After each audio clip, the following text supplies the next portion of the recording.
Welcome, man. I'm sitting down with one of the best CFO editors, one of the best people, Zaki at CFO.com. I'm looking forward to this conversation, man. Thank you for taking the time out. I'm out here in New York City, and anytime I come down to New York City, gotta spend time with you, brother. Thanks for having the time, bro. Thank you so much for meeting with me, and I like you said, you're on my turf now, so I get to ask you the questions, right? Yeah. So thank you. Yeah, I'm happy to see you. Happy to see you in person. As everybody knows, you're a great face on LinkedIn. You got a great brand, but if you haven't seen Chris in the flesh, it's a must. So I'm happy to give them a taste of what you are like in the flesh today. I'm happy for you to answer a bunch of questions I have, because Chris and I went to the CFO Brew event today. Yeah. Some good conversations going on there. Definitely. Some talking points to build upon, but I feel like we can go a step further here. We can get deeper.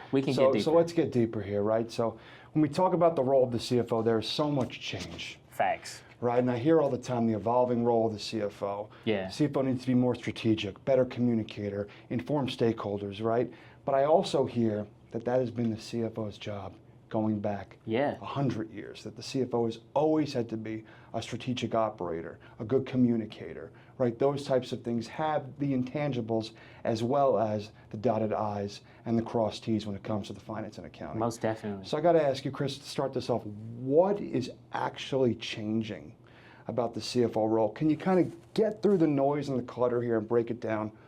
How is the CFO role changing today? Yeah, I think if I had to settle on one thing that is fundamentally changing, and this may be wild and a little provocative to say, but it's actually CFOs getting out of finance. I think CFOs now, today, the table stakes of the financial organization, the chief financial officer, that is what businesses expect, right? The CFOs that are getting in the business, getting outside of the numbers and actually understanding what those numbers mean. They're involved in the sales process. They're involved in marketing. They're involved in operations. To me, I think that is the change that's happening. And that's the fundamental thing you see more now, more CFOs that are hitting that CEO suite and getting in that title. It's not because they're great at Excel. It's not because they're great at IFRS and US GAAP. It's because they know the business. They know their value proposition. They know their services. They know their competitive landscape. They know their industries. They know the value that they can bring to those strategic conversations. Mm-hmm. So you may hear that a lot, is saying, I think the CFO has always been and always had the aptitude to be strategic, but now the business is looking to the CFO to say, hey, you have the aptitude, but I need the action. And the only way you get that aptitude to action, you gotta get in the business. Sure. That's one thing that I look back over, Adam, in my entire career, man.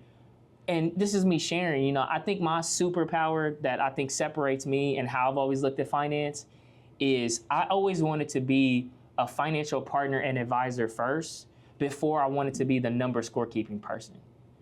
So I would go build great partnerships with the sales and marketing functions.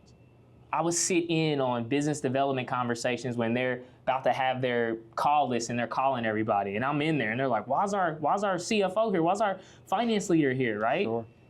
You gotta get in the business. So I think that one thing that's a separator is CFOs are getting out of that finance and getting inside the business.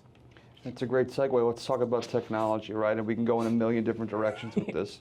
But when we talk about technology, at CFO.com, if I put some iteration of like ROI on technology, right? That story does so well. Yeah. Any success stories with clients, or maybe ways you advise clients to say, hey, this is what you need technology-wise, but before we address what you need, let's try to address how we're going to get ROI on step one. Yep. Right, or step two, or step three, because there's lots of data out there that says there's a lot of pressure on CFOs to produce ROI on new tech investments, especially within finance. Definitely. Right? And so any tips or tricks to kind of look at what you're doing and go, this is what I have to do, but also this is how we're going to make a little money, or other ROI outside of dollars and cents in the business. Can you speak to that? Yeah. So I actually did a session on this last night with Routable, great partners, and we talked about what's that first practical step in either AI adoption or tech adoption. Sure. And I'll just share with you, the first place you should never start, and I failed at this, Adam, and to all those CFOs out there, do not start here. do not start with the technology first. Don't start with that. The reason why is the first practical step to get down technology adoption is to start understanding your processes in business.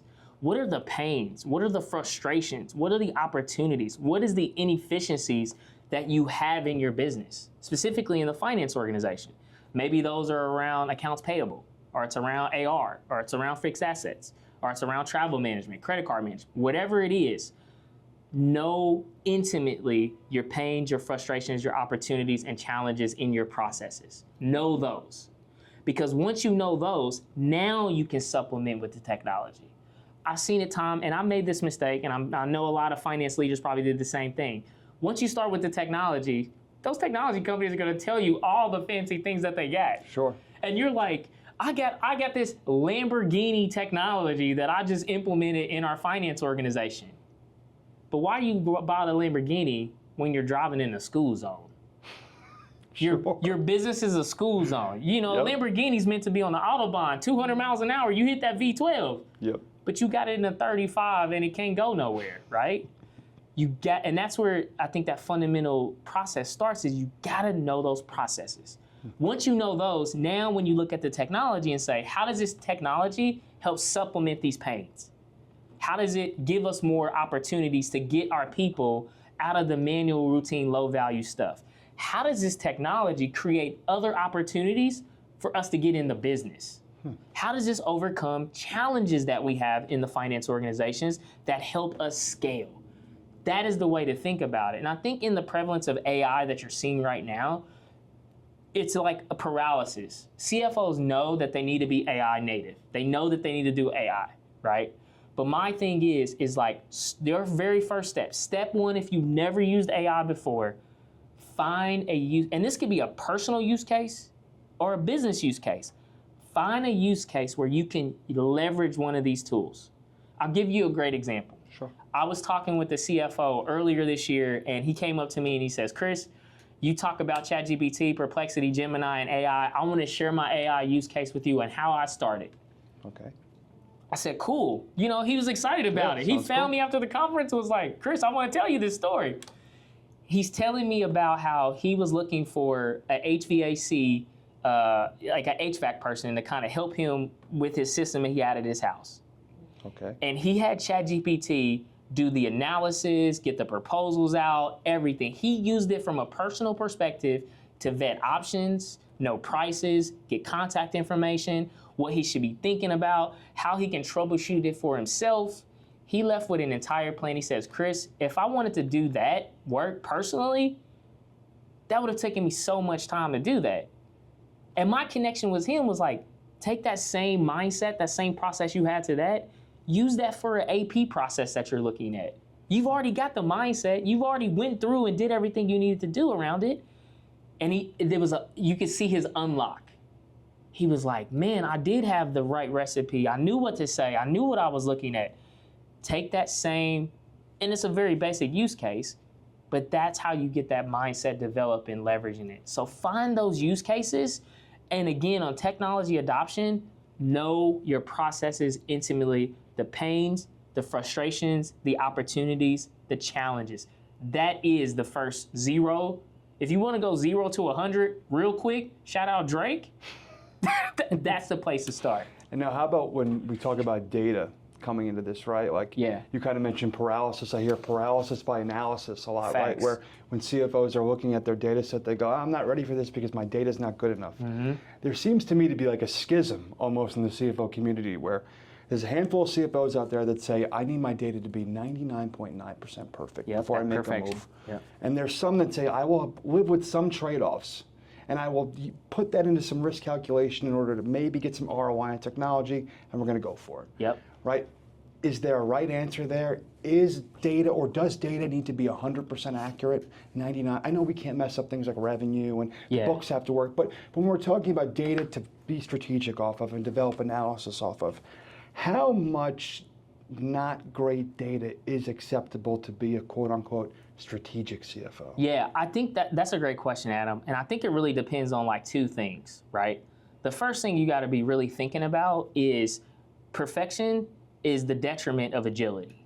Sure. The more that you focused on that 90%, that 95%, all that time, energy, and effort you take, you're losing agility.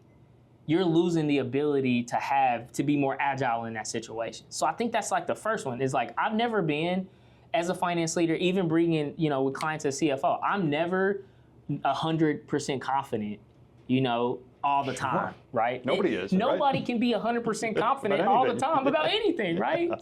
So you have to be able to say, hey, I know I have right now at the best information 75%, but if I go through this, I can have the agility to adapt through it to get that last 25, right? Sure. It's usually the last 20, 10, 5% of getting that perfection that you're trying to get where you spend the most time. And it's like inefficient, right?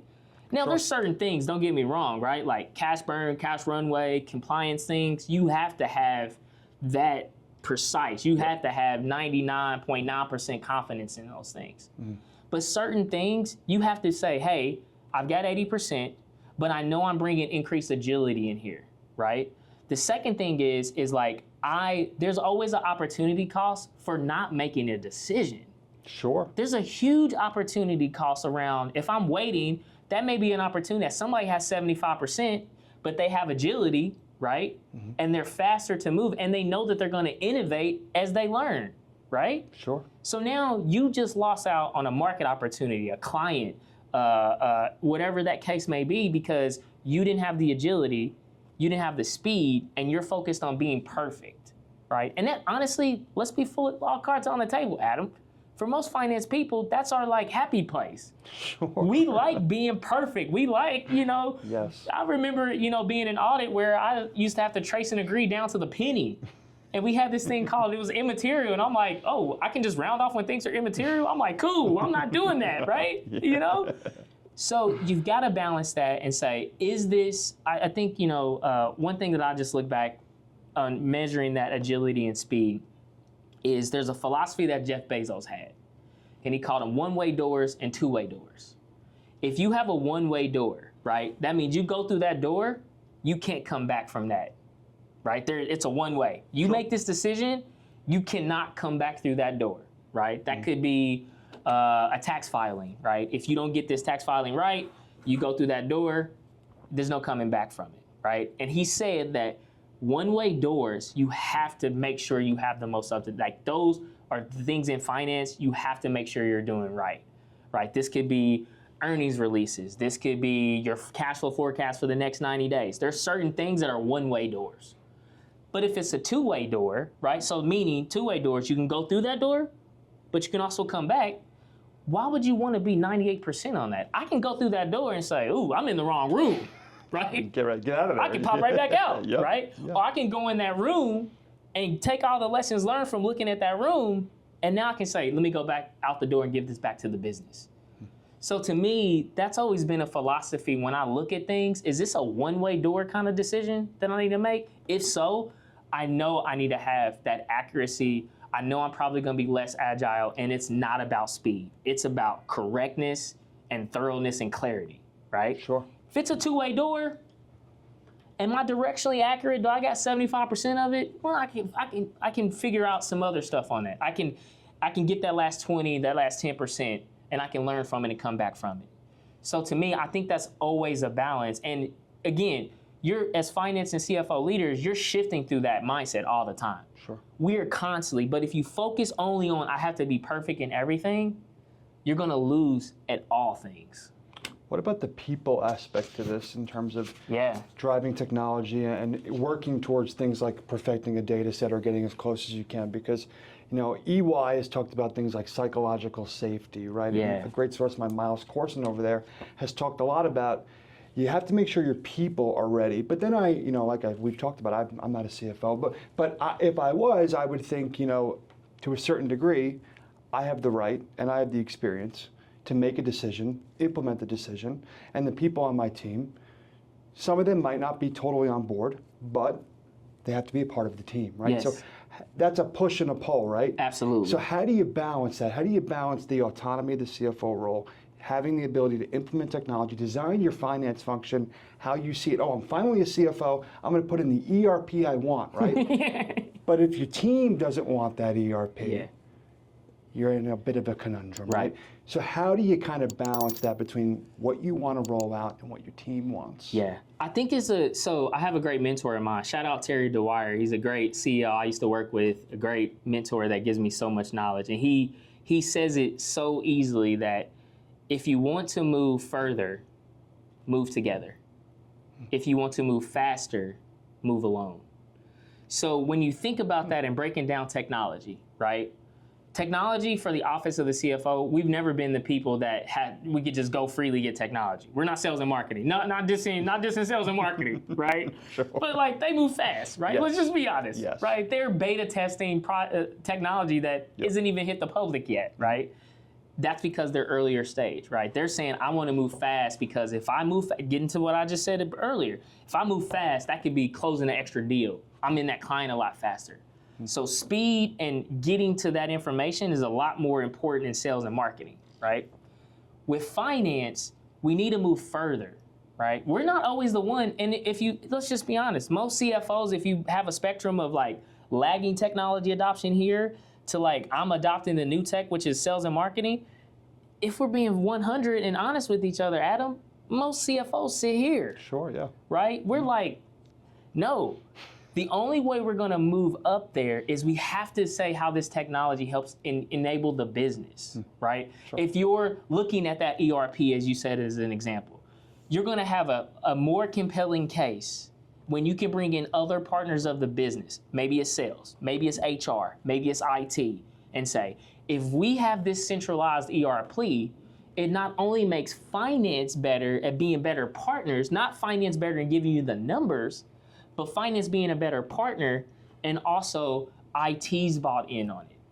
Sure. Sales is bought in on it. HR is bought in on it. You have a committee, you have a community of people that are behind you and saying, yes, I'm with finance on this one. That's a technology, and it helps finance do this for the business, right?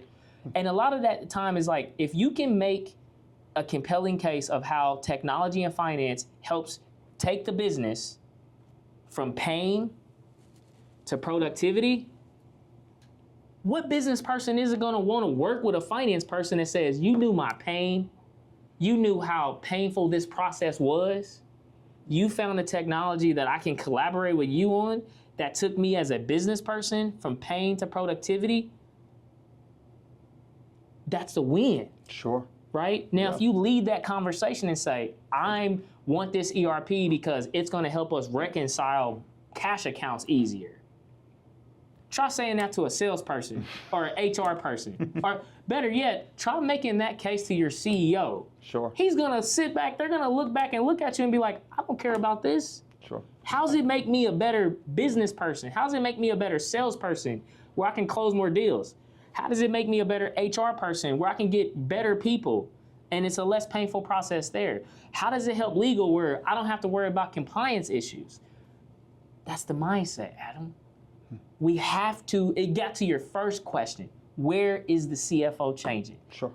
It is getting out of our tried and true finance things and getting into how we bring value to the business. And the best way for us to bring value to the business, you have to know the business, right? You have to sit across a salesperson. You have to, and that's technology. To your question that you asked now, that's technology, right? That's getting additional headcount that you may want, right? Mm-hmm. As CFOs, Adam, we don't have the unlimited purse strings that sales, marketing, and some other development have, right? No. When sales are growing, I see it with our clients. Sales are growing. Their first thing is hire more salespeople. Let's grow the revenue more, right? Yep. I've never been in an organization where sales are growing double digits, triple digits, and a CEO, owner, and founder ever came to me, Adam, and said, Chris, we're growing 60%. You get unlimited headcount in finance. You get a new ERP. Yeah, and an ERP. They don't do that. No. They look back at finance and say, hey, we're growing 60%. I'm going to need you to do the same thing because next year we're going to grow 80. Sure. So can I ask you then, that sounds like it's feasible for a large company, right? CFO with a lot of resources, a lot of time, but your clients specifically, right? Small, mid-market, or let's say small, mid-market CFOs here. That could be a challenge for them, right? Having 100%. To go out and sell these ideas, collaborate across the business, 100%. While also working alongside one controller and maybe a bookkeeper to kind of run the show, right? And so for those types of people, how do you advise them to take step one? Step one in that process, and it's a leaner organization, right? So like when you're enterprise, think about all the red tape you have to go through. You have to get all these compliance checks before you even get to that conversation. I love the SMB space because our CFOs are working directly with these CEOs, owners, and founders, or their leadership team, right? And let's be honest, most SMBs, they don't have like a CTO, CIO, CMO, Chief Revenue Officer, CO, CEO. They have probably a CEO, they got their great sales guy that, you know, been closing business, they got an office manager that's doing HR. But if you are able to build that direct partnership with the CEO, right, and they trust you, not just trust you with the numbers, that's already, if you're a CFO at a small to medium-sized business and you say, I have a trusted relationship with my CEO, and if you ask your CFO, he's like, yeah, I trust my CFO with the numbers, you're losing. Sure. You want that CEO to say, I trust that I know when Chris has a recommendation or my CFO has a recommendation, I know he's thinking about the business first. You know, one of the most shocking things when I started working at CFO.com, going back over 3 years now, is, you know, I got into this job thinking all CFOs are the same. The CFO of Chipotle has the same job as the CFO of, you know, my local, maybe the 10 pizza place chain around, who's got some VP of finance running the. I thought those jobs were identical. Huge. The only thing they have in common is the three title. Letters, right? That's it. And so I think that's where the challenge lies. Is those, because, and I love speaking to CFOs in the mid-market, the small market, because they're in the trenches. We're in it. They're doing the finance and accounting. They have the real insight. It's like, not saying that the big Fortune 500 CFOs do not, but however, those roles, it's a lot of delegating, a lot of being able to communicate, having a lot of those intangibles, and having a career where you're able to demonstrate those intangibles in order to get there. Where the CFOs in the mid and small market, I love it because they are truly, like I said, in the trenches. We are. And I think that's where the value, especially when we're talking about like thought leadership, there's a lot of CFO media out there. There's a lot of people, we talked about it, there's a lot of people telling CFOs how to do their job, and we're not CFOs, right? And so I think those types of insights are the most valuable. So that's why I love talking to people like you and getting insight. So I got to ask you about this. You are a former CPA. Like most CFOs I interview, you are not active.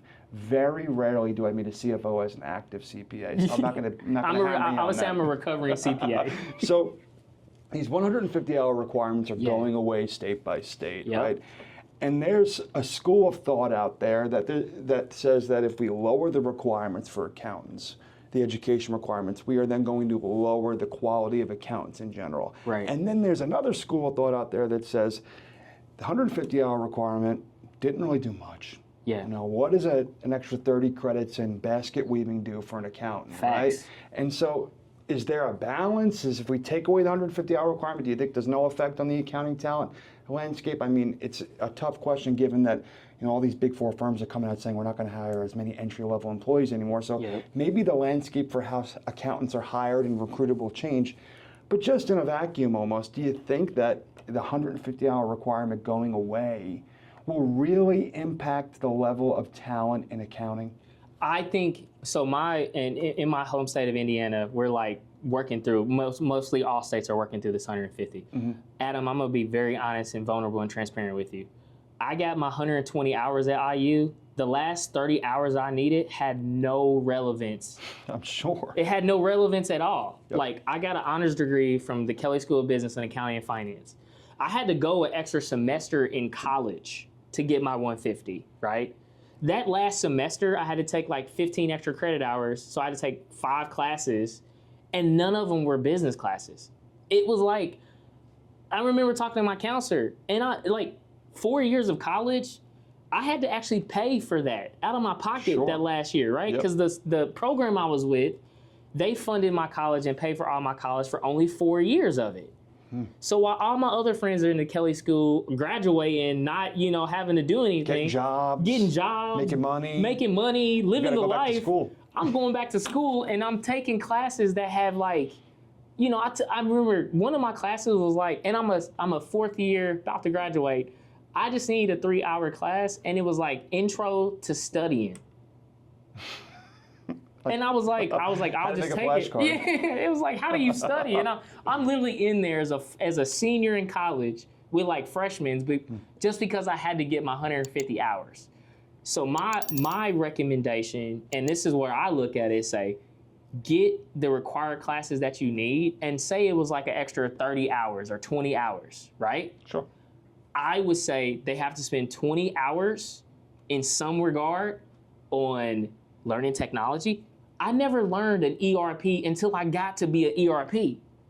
You know, like honestly, and this is where if you had that extra 20 hours of studying and you took a class and said, it's not like accounting, advanced accounting, or like any of those core accounting and finance classes, but it's like introduction to accounting technology, right?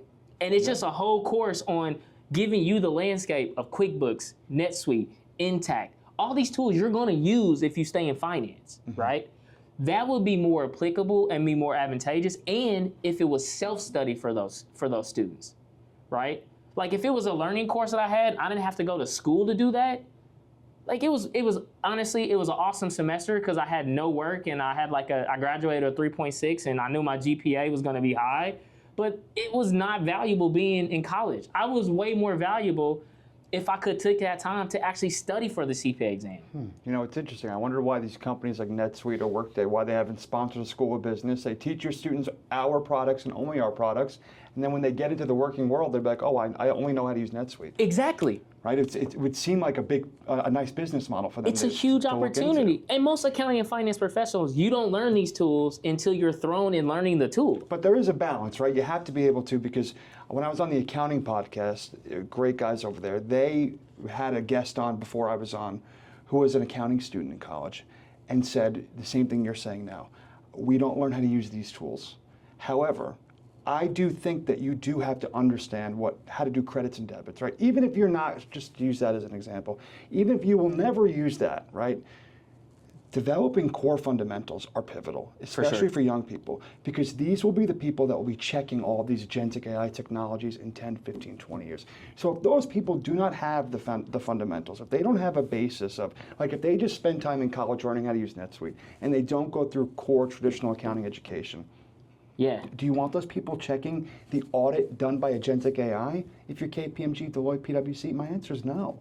That's why I see all these companies saying we're going to invest $1 billion in it. Where is that money going? Right. Especially as you're saying we're going to bring in less talent and we're going to put more money in technology. What's the long-term plan? Like, how are we going to fact check and make sure these tools are working properly when people like you and me are getting ready to retire? You know, what are these kids going to do now when they are 30, 40, 50? They're running these tools and they go, oh, I didn't do it. I don't know that. Like, they're not going to be able to articulate why the audit is not, why the AI is saying the audit's bad. They're going to have much more of a hard time saying why it's not correct versus somebody like you who went through the account. And even if you don't have all the answers, right? I know I've heard that once you go through the CPA, if you don't renew it, you forget everything, right? So if you sat down to do an audit right now, it wouldn't be perfect. But if you did it with an agentic AI, if you did it with a tool, that would be something where you have the core fundamentals. Of course. The agentic AI can come back to you and say, this is the issue, these are the problems, and then you can use those fundamentals that you developed over your career and over your education time to kind of work hand in hand. And I think that's the sweet sauce. But I'm very worried when I see these big four firms going, we're not going to hire, we're going to cut entry-level hiring 25, 30, 35%. I'm going, how are these kids going to get fundamentals? How do they build it? You know? It comes down, and I like to piggyback on what you said, because like, it comes down to me two different things, right? I was talking to the Kelley School of Business students in Indianapolis, right? I was literally talking to their accounting and finance program, undergraduate program. And these are all juniors and seniors. And it was about 25 of them, all in accounting and finance in Indianapolis. They had like a panel conversation, and they're just talking to people that grew from Kelley and grew up in finance, right? And one of the kids asked me, and I'm like, hey, you guys are all accounting and finance majors. Like, I asked him a question, and he says, Chris, I'm gonna break something down for you why I don't even care about learning accounting. And I'm like, it was a real, like, he said this to me, and I'm like, you're accounting and finance major at the Kelley School of Business, and you're gonna tell me why you think accounting is worthless to know. But here's how he broke it down, Adam. Sure. He says, Chris, first question he asked me, he says, Chris, how do I record a depreciation expense in the P&L? Like, what's that journal entry, right? Mm-hmm. And I said that journal entry is debit depreciation expense, credit accumulated depreciation. That's always, like, I know that. Yep. I know that from the basis, from the knowledge, from the high school accounting classes I took. Mm-hmm. That's always what it was. Adam, his follow-up says, Chris, okay, Chris, when do you think that was determined that's the way to treat that? And I said, I don't know, like when they came up, like maybe in the medieval times I don't know when accounting was created. Yep. But they came up with it and they said this. With a tally stick. With a tally stick or something, right? Like maybe it was like one of Moses' 10 commandments and he's like, assets have to equal liabilities, maybe that's the 11th commandment, right? That's the 11th commandment, right? But he told me and I was like, I don't know, and I knew he was looping me in, Adam, right? Because I said, that's always how it's been. And I knew anytime I say that, I catch myself because I'm like, I don't want to be those people that like, that's always how it is. He says, okay, great, Chris, that's always how it's been. Cool. What do you think is the likelihood of that core journal entry that we don't know when was invented, that probably survived hundreds of years, if not centuries? When do you think that will ever change? That's not going to be the way to record depreciation expense? And I said, I don't know. Like, I'm not setting US GAAP. I'm not setting IFRS. I don't know how long this is going to change. Yep. And he's like, well, the likelihood of it change is probably not highly that somebody's going to come out with a different way to record depreciation expense. And he says, that's my point, Chris. Why should I know all of that when this is always how it's been? This is what the legacy of it is. What is the value of me knowing that when I can have a technology like ChatGPT or whatever, tell me this is how to record a depreciation entry? I would tell that kid that this is why, the answer to his question lies in like why we take trigonometry. Yeah, right? Or calculus. Like these, you're a finance guy, you probably use a little more calculus than I did, right? But my point is like, it teaches you how to think. That's it. It creates thought patterns. So although, we've all remember the kid in class raising his hand going, when are we ever going to use this in real life, right? Like we all were sitting in class and then you're like, I can't believe that kid asked that question, right? Yeah. But it took me a while in life to realize this. But looking back, learning things like heavy math, calculus, trigonometry, and even when you go into accounting, learning these types of things, it teaches you how to think. It opens up the web of your brain to different ways to process information. Right. If you never go through the motions of this, you will never develop those thought patterns. Right. But here's my question is, if accounting firms are hiring less people and going more in technology, where does that kid at the Kelley School of Business that told me accounting is not valuable, where is he going to learn that outside of school? See what I'm saying? It creates this whole we've got this whole group that's saying, hey, your entry-level accounting jobs, Big Four is saying this, right? Entry-level accounting job, we're hiring less auditors, less tax people because we're going to have technology do it. But to our fundamental question we're asking, where does that person get that practical experience to know that when you record depreciation expense, it's debit depreciation expense, credit accumulated depreciation outside of their textbook? So it's like this gap because the reason why I know that is because I was an auditor. I went to Ernst & Young and I was auditing depreciation expense. You know what I mean? I was doing testing. I was tying out fixed assets. I knew what that was.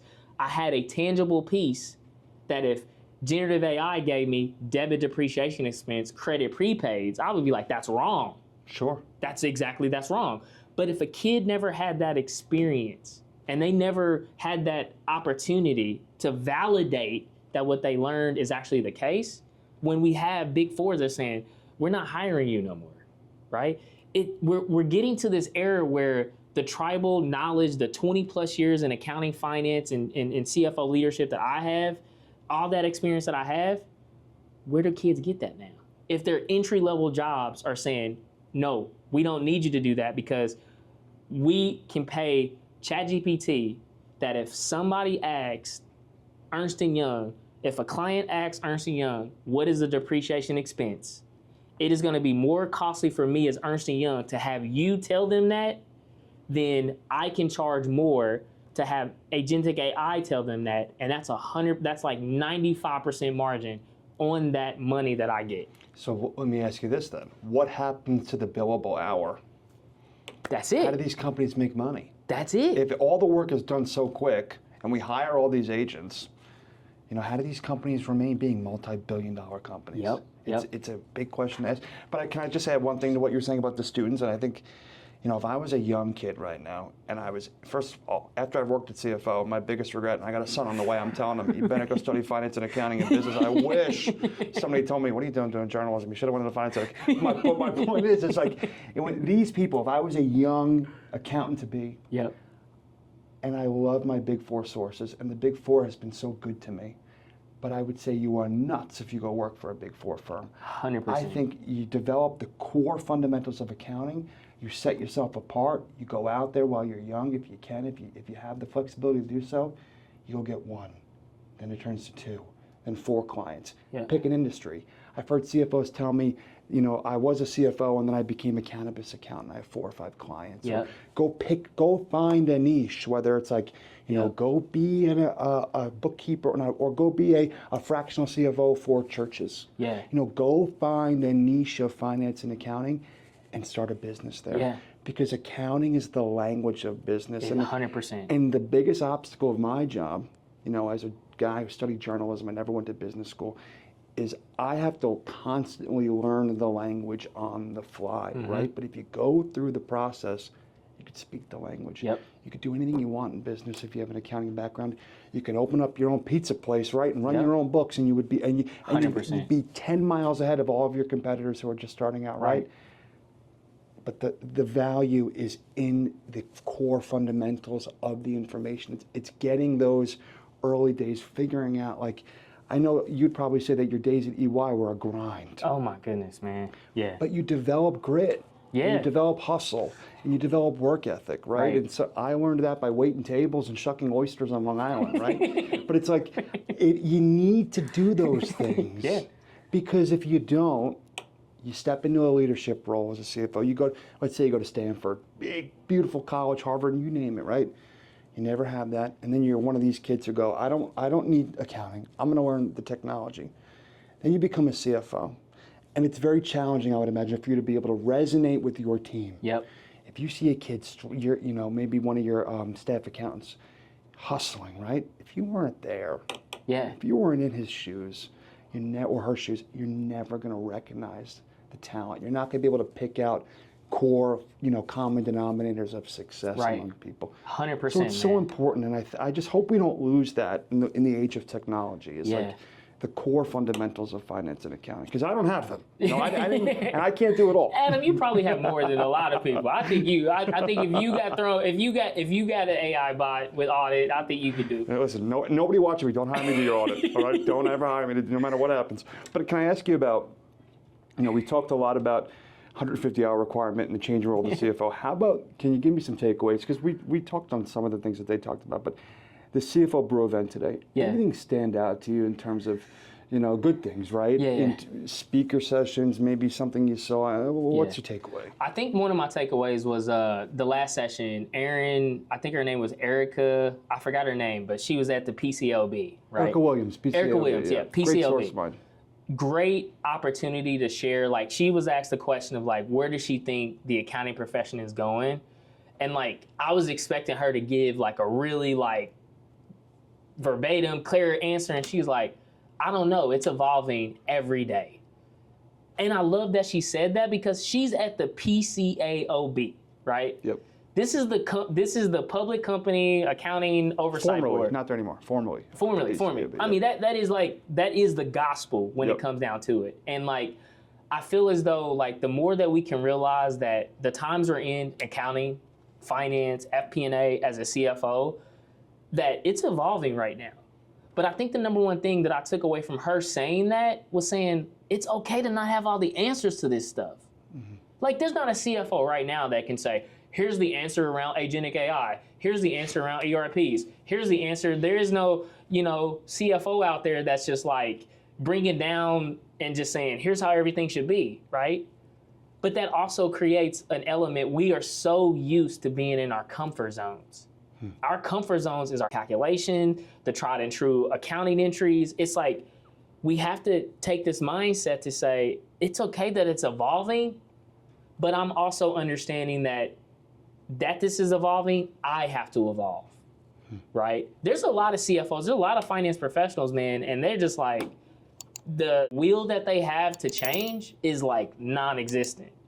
And I look at you, I'm like, you have a skill gap and you have a wheel gap on this, you're gonna get rolled over. Sure. Right? So I think to me, her saying that was really like a aha, like, straight. If she doesn't know this, then that's fine. Like, she's, formally at the top of this stuff. Like, It's okay to not have all the answers, and it's okay to know that these things are evolving, but it is not okay to say, I'm not gonna evolve as well, right? Yes. This is not going anywhere, man. Technology adoption, the 150 hours that we talked about, people resources we talked about, the knowledge and experience, the reps that you need to get in, these things are not going away.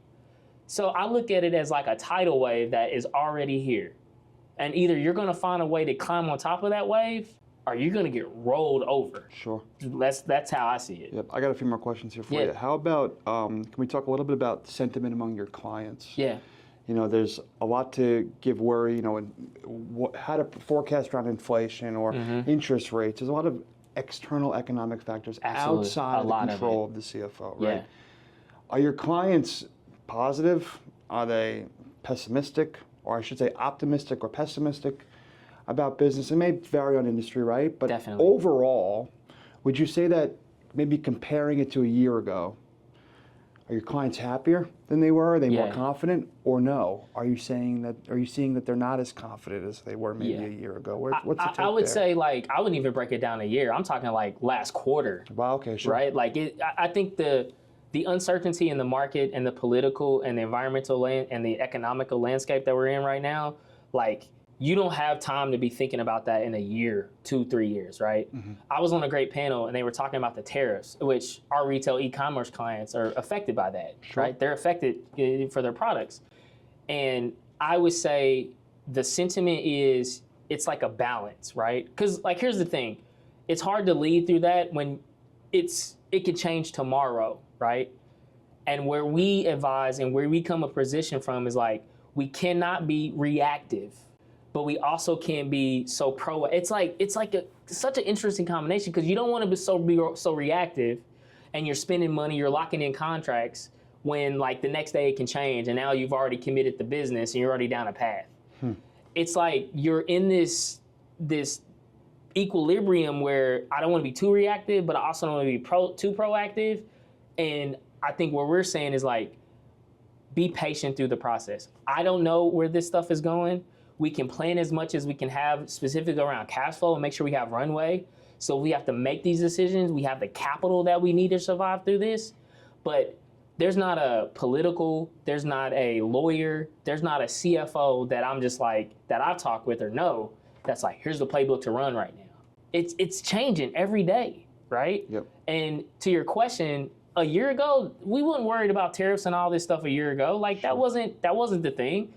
And I feel like now it's still a thing, but I look at how this uncertainty is going on a quarterly basis. So where we're advising our clients is like, look, we want to have the most up-to-date information. We want to be guiding the business. We want to be thinking about and defining the future in 90-day increments. Here's the reality, right? I had a client tell me, he's like, Chris, we haven't touched up our 3-year balance of the 3-year plan for the business. When should we do that? I'm like, we shouldn't do that. Why? And he's like, whoa, Chris, we got to be thinking strategically about the business 3 years. And I told him this. I said, we can get numbers on a board, and we can have those numbers between 0 and last year you did 55% year-over-year growth. We can have 0 to 55% on the board. Throw that dart at a board and be directly accurate in what we think, right? Sure. So that long-range strategic planning, I think, has gone away. We're looking at 90 days. Wow. How can we have comfort? How can we have clarity?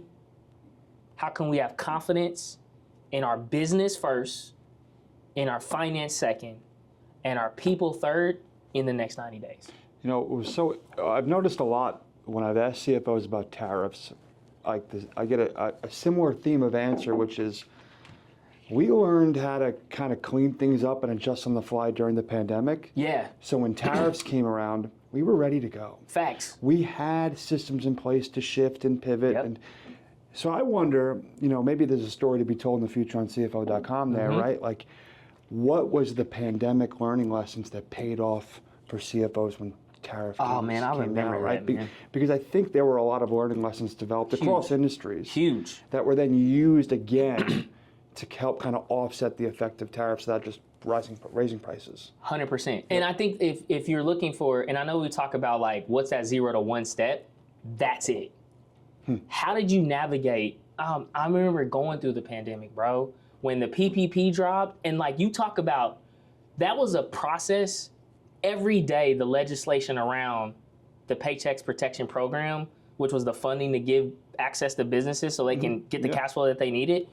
And I was at a retail company, and 95% of our clients were bricks and mortars, meaning they had physical location, which was 95% of our customers, and that was all of their revenue. So you're talking about overnight. You were having customers say, "I can't. My stores are closed. How are we going to move from bricks and mortars to e-commerce like now? We should have did that a year ago, but we got to do that now." So not only during that time was I helping navigate that whole business transition to help clients. I was partnering with our IT team to give them the technologies that they needed.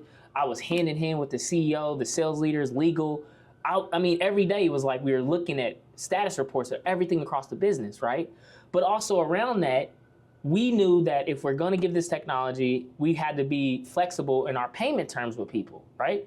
Like if a customer tells you, "I don't have access to revenue," right? You can't pay your semi-annual software license. You don't want to kill the client, right? Right. You want to kick them out. So now I'm thinking about how do we balance the cash flow we need for the business? And then the PPP dropped.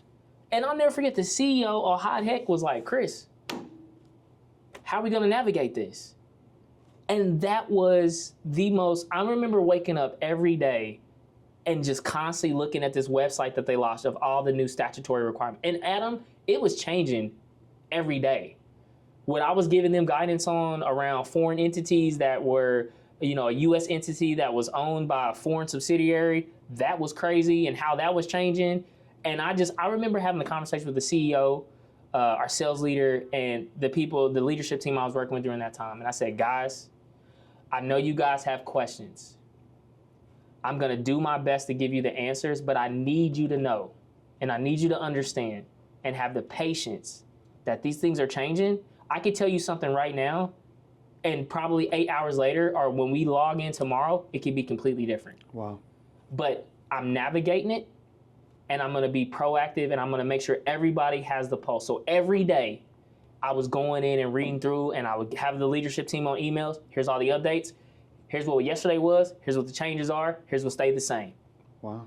And that was a 3-week process. And Adam, I'll never forget, man, going through all of that. And I was by myself, I couldn't talk to other CFOs about how they're navigating this stuff. Sure, It was like, I had to do this. This is like me. I'll never forget that day. No ChatGPT yet. Right? Yeah, no ChatGPT. I would, man, if it was, that'd be game changer. Yeah. I remember getting that money, hitting our bank account, and the biggest win that I had through that is I remember going to our Americas team and saying, "Hey, I know I was doing the modeling that if we didn't get this, we would have to lay off people. This money just hit. That gives us the runway to survive probably the next 8, 9, 10 months based on our business.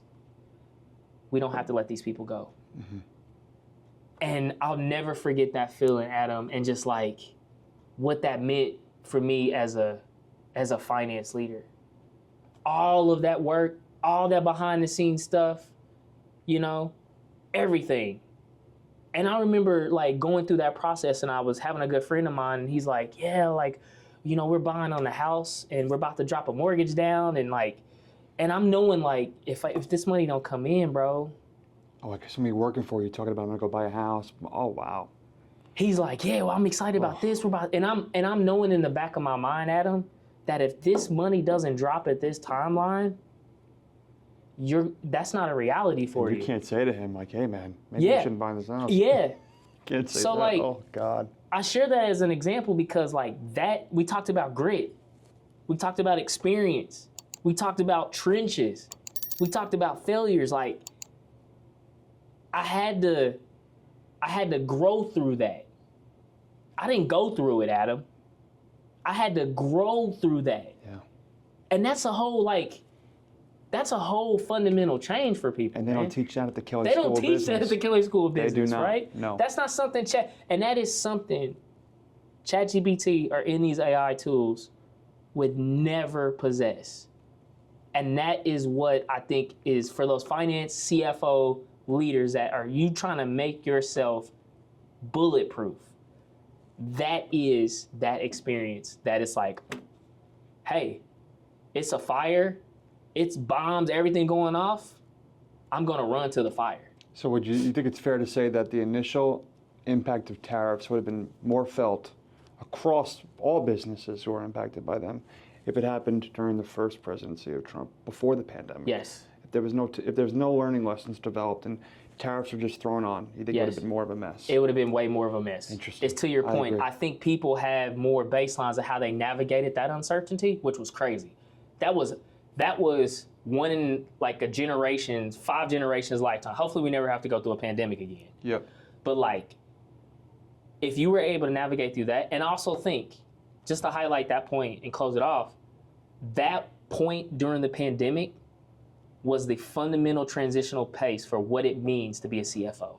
Because when you're a CFO and you're a finance leader and you navigate businesses through that, they continue to grow, they continue to prosper, and you were on the front lines of that, that set the whole new baseline of what a CEO expects out of a CFO. Sure. Because I remember during that time, the sales and marketing leaders were like, I don't know, this is unprecedented, I don't know what to do here. And those CFOs and finance leaders that stepped up and helped guide businesses through there, we can't go back from that now.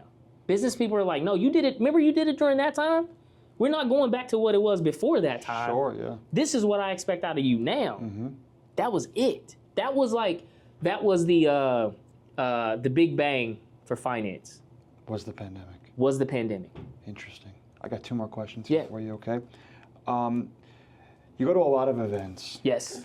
The event space, especially among CFOs, is growing tremendously, especially post-pandemic. Mm-hmm.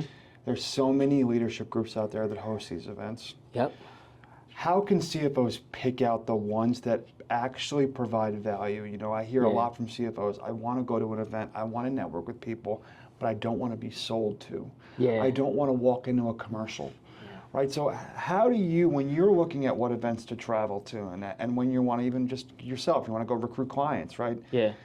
What stands out to you when you're looking at an event? Do you see something you go, oh, that looks good. That's an event I want to go to. Yeah. What jumps out at you when you're looking at events of interest? I think it's always like the community of people that are there, right? Like I think to me, like that's an important point. Is like what's the demographic? What's the community of it? Here's the reality, right? I was never an enterprise CFO. I was never a finance leader in leadership at a publicly traded company where I was like the CFO. Don't feel bad. I haven't been either. Yeah, you haven't either, right? And that's not been my background. So some of these places where it's just like, you know, I'm not naming names, but some of these places are just like enterprise publicly traded CFO.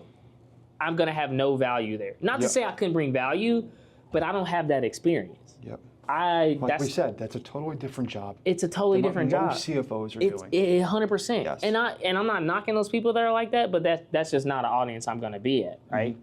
So I think the first place of it is like, what's the community of people they're trying to target? I think the second thing is the caliber of the speakers that they have there, right? Like you see we talked about this earlier off camera a little bit, right? You see some of these like speakers and people talking about stuff and it's like, so last time you were in finance was how many decades ago? And you're talking about like what it looks like 25 years from now? Telling people how to do their job. Telling people how to do their job. So if we do the math right, last time you were in finance was 20 years ago, and you're telling people how to do the the job for the next 25 years. So we're talking 45-year gap, right? Sure. I mean, 20 plus 25 is 45. So we're talking about that, right? So that's the second thing I look for is like, what are the speakers that are there, right? What are the industries, right? What are the roles? I do like research of people, right? I'm like, hey, they got this speaker talking about this topic. Like, what's their baseline on that, right? So my advice to those CFOs or finance leaders that are looking for those events, find your community, find your topics, and go there with like what you're trying to get out of it, right? If you're just like, I just want to go to the CFO event, what are you trying to get out of it? Like, you trying to get more peer-to-peer connection, you trying to learn some new technologies, you trying to build your network, like, go into it with a plan, right? Like, I want to meet more CFOs that are SMB CFOs, or I want to meet this technology provider because I think they can help me with AP automation, or I want to go because I want to build this community of peers that I can connect with, right? Like, go with an intention, find your community, and connect with the people that fit who you are. It's not like finding the, like I could go to one of those events, right? But I'm like, I'm gonna stand out. This is, I'm not gonna be a suit and tie, right? Yes.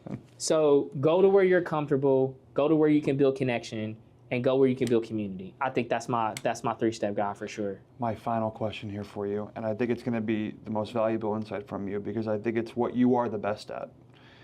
And, we talked a lot about your brand and how you kind of developed this persona about being this energetic guy in corporate finance, right? Which is tough.